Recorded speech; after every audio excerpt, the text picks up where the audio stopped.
In this video, I'm going to show you how to buy meme coins on Alph AI. Now first, you need an account on Alph AI. There's a link down below in the description as well as in the pinned comment. If you sign up using my link, you'll get a 5% discount on all trading fees forever. So make sure you check it out. Again, link down below. You will not regret it. So to actually buy meme coins, first, you have to select your chain. So over here, you can just select which chain you want to trade on, like Solana, XLayer, BSC. I'm going to go with the Binance chain right now because it's the newest thing, and then you can go ahead and just deposit some basically BNB or some coins on here. So there's going to be your address. You can just deposit on here.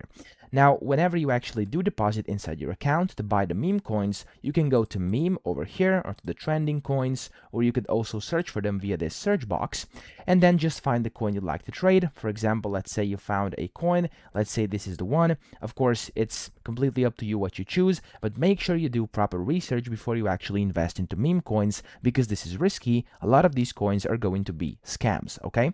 And then to actually buy them, on the right hand side, you have your quick buys where you can, of course, just quickly buy by a click of a button like this. There we go. Of course, I don't have sufficient balance, so I can't do it, but if I'd have, I'd be able to do it. And then down here, you could also use the advanced trading where you can just go ahead and buy and sell by either selecting a market or a limit order, the amount, and then the take profits and stop losses. And then you can just buy with this button down here, or you could also sell at a later date. So that's pretty much how to do it. I hope this video helped you out. If it did, please subscribe to the channel and help me out as well.